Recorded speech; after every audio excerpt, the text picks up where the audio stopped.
រឿងការបកស្រាយសុបិនរបស់យូសែបព្រះអាទិត្យបានភ្លឺដល់ចិញ្ចាចដោយមិនសម្រាក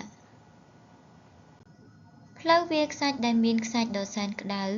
មានពាសពេញដែលគ្មានទីបញ្ចប់យូសែបក៏កំពុងតែដើរលើផ្លូវវាលខ្សាច់នោះយូសែបដែលទទួលបានការបំបរបង់ពីបងហើយជាផ្លូវដែលបានលក់ឲ្យទៅឈ្មួញអេស៊ីបឲ្យធ្វើជាទេសករយូសែបបានដើរបែបនោះបានប៉ុន្មានថ្ងៃកន្លងទៅ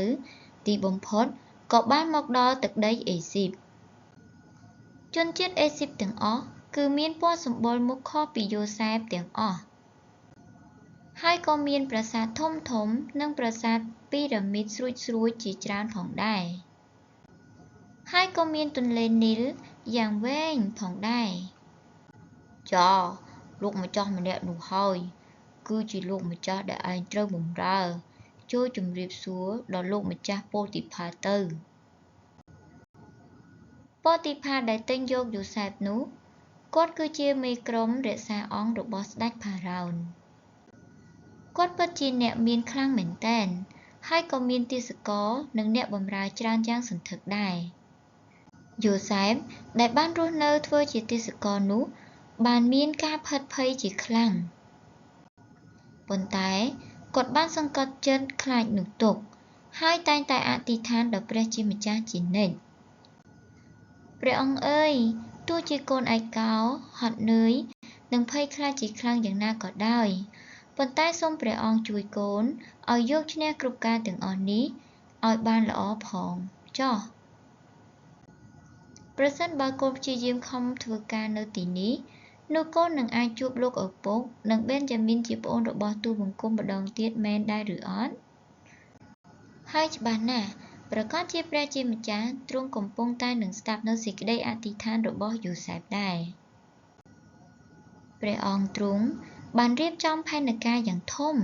ដើម្បីធ្វើឲ្យក្តីសុបិនរបស់យូសែបដែលយល់សប្តិទាំងប៉ុន្មានពីមុននោះឲ្យក្លាយជាការពិតយូសែបបានខិតខំធ្វើការជាងនរណាទាំងអស់ហើយក៏បានក្រោកលឿនជាងនរណាទាំងអស់ជាពិសេសគាត់ក៏មានចិត្តល្អចំពោះអ្នកដទៃផងដែរហើយគាត់ក៏ព្យាយាមរៀនភាសាអេស៊ីបហើយពេលនេះគឺគាត់អាចនិយាយជាភាសាអេស៊ីបជាមួយនឹងអ្នកណាក៏បានយ៉ាងល្អកំឡុះម្នាក់នេះពិតជាឆ្លាតនិងស្មោះត្រង់មែនទែនប្រសិនបើគេស្មោះត្រង់បែបនេះអញ្ចឹងប្រហែលជាយើងអាចឲ្យគេទទួលខុសត្រូវ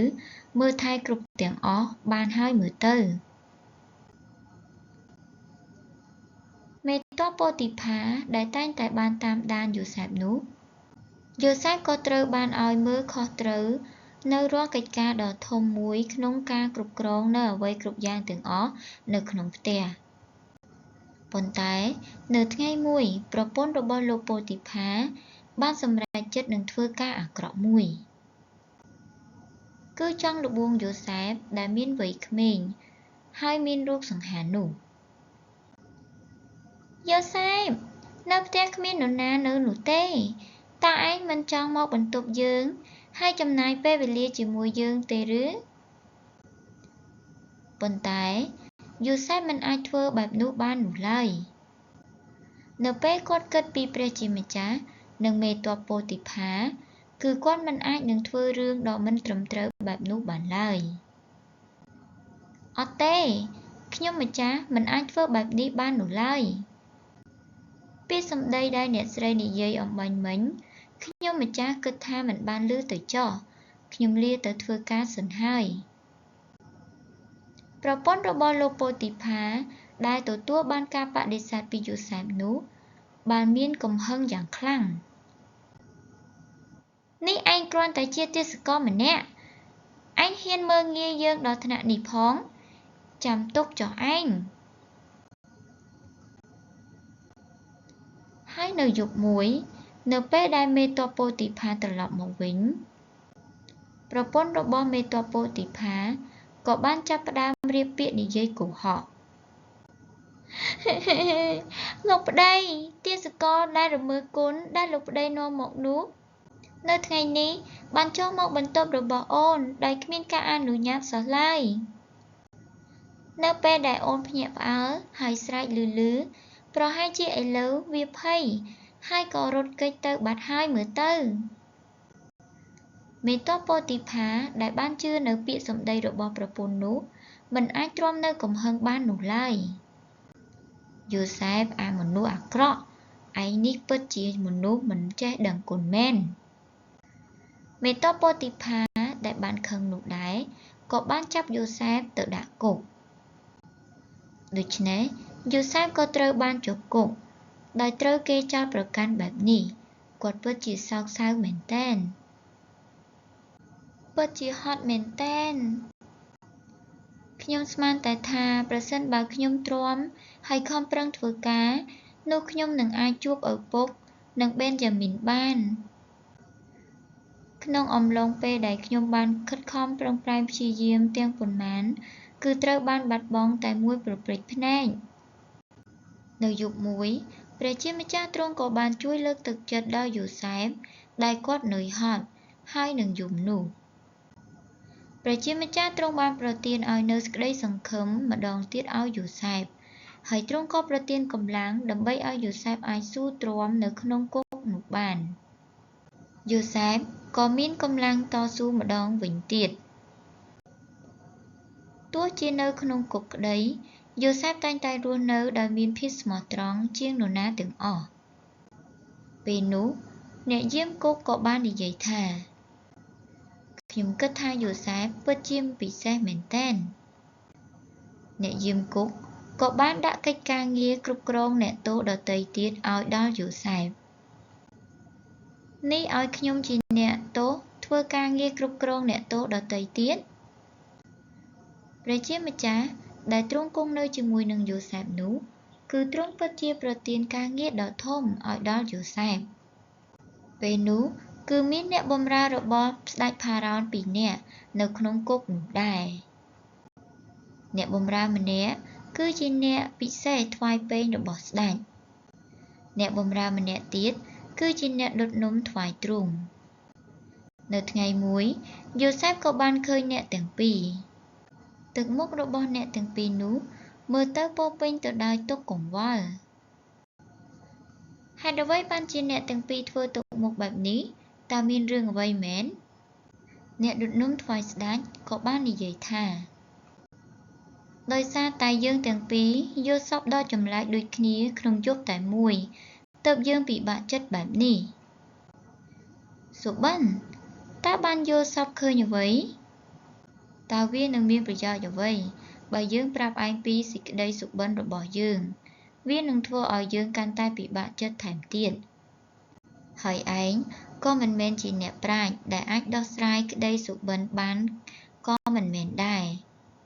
ប៉ុន្តែយូសែបបានជឿថាព្រះជាម្ចាស់ទ្រង់នឹងបើកសម្ដែងក្តីសុបិនរបស់ពួកគេដល់ពួកគេបានដោយដែលទ្រង់បានប្រទានក្តីសុបិនឲ្យដល់យូសែបដែរភ្លាមនោះអ្នកថ្វាយពែងស្ដេចក៏បាននិយាយថានៅលើដើមទំពាំងបាយជូរមានខ្នែងចំនួន3ហើយវាមានផ្លែទំពាំងបាយជូរយ៉ាងស្អាតដូច្នេះខ្ញុំបានគៀបទំពាំងបាយជូរនោះដាក់ពែងគឺជាក្តីសុបិនថាខ្ញុំយកទៅថ្វាយស្ដេចផារ៉ោនភ្លាមនោះយូសែបក៏បានញញឹមយ៉ាងស្រស់ហើយនិយាយថាពិតជាក្តីសុបិនដ៏ល្អមែនទែនសុបិននោះមានន័យយ៉ាងនេះចំណែកខ្នែង3គឺជា3ថ្ងៃនៅ3ថ្ងៃទៀតផារ៉ោននឹងលើកមុខលោកនោះលោកនឹងបានទទួលបានការត្រាស់ហៅពីស្ដេចម្ដងទៀត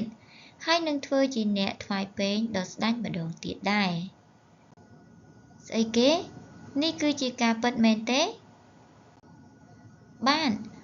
នេះគឺជាការពិតសូមជឿទៅ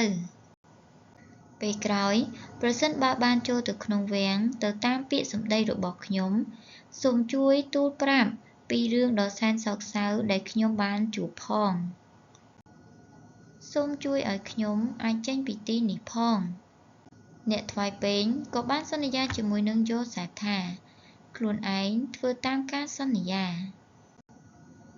អ្នកដុតនំនៅពេលដែលឃើញបែបនោះក៏បាននិយាយថាអេសូមជួយស្ដាប់សុបិនរបស់ខ្ញុំផងនៅក្នុងសុបិនរបស់ខ្ញុំវិញគឺមានកញ្ច្រែង3នៅលើក្បាលរបស់ខ្ញុំផ្ទុកទៅដោយនំប៉័ងភ្លាមនោះស្រាប់តែសត្វហើរមកចឹកស៊ីក្នុងកញ្ច្រែងដែលនៅលើក្បាលខ្ញុំទាំងអស់តើនេះជាសុបិនអ្វីទៅភ្លាមនោះយូសេបក៏បាននិយាយដោយទឹកមុខពិបាកចិត្តថាតើធ្វើយ៉ាងម៉េចទៅសម្រាប់ក្តីសុបិនរបស់លោកវិញ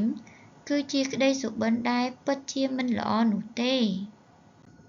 កញ្ច្រែង3នៅត្រង់នេះគឺមានន័យថា3ថ្ងៃនៅ3ថ្ងៃក្រោយលោកនឹងត្រូវយកទៅចងព្យួរនៅជាប់លើឈើហើយស្អីគេហ្នឹងនេះឯងកំពុងតែបកស្រាយសុបិនចម្លែកនេះដោយគ្មានរូបភាពឆ្លាតវៃអីសោះមិនអាចទៅរួចនោះទេវាពិតជាមិនអាចទៅរួចបាននោះឡើយអ្នកដុតនំនោះដោយសារតែភ្ញាក់ផ្អើលខ្លាំងពេកហើយមិនជឿនៅពាក្យរបស់យូសេបនោះទេក៏ប៉ុន្តែការទូទាយរបស់យូសេបពិតជាច្បាស់លាស់ខ្លាំងមែនទែនពីព្រោះតែព្រះទ្រង់បានប្រទានប្រាជ្ញាដល់យូសេបសម្រាប់អ្នកថ្វាយពែងស្ដេចវិញក៏បានទទួលការត្រាស់ហៅពីស្ដេចឡើងវិញហើយសម្រាប់អ្នកដុតនំវិញ3ថ្ងៃក្រោយក៏បានបាត់បង់ជីវិតទៅយូសេបได้ដោះស្រាយសុបិននោះបានយ៉ាងច្បាស់លាស់តើគាត់អាចចាកចេញពីគុកបានដោយសារតែហេតុការណ៍នេះដែរឬទេអញ្ចឹងយើងជួបគ្នានៅក្នុងសាច់រឿងបន្ទាប់សូមអរគុណសូមជម្រាបលា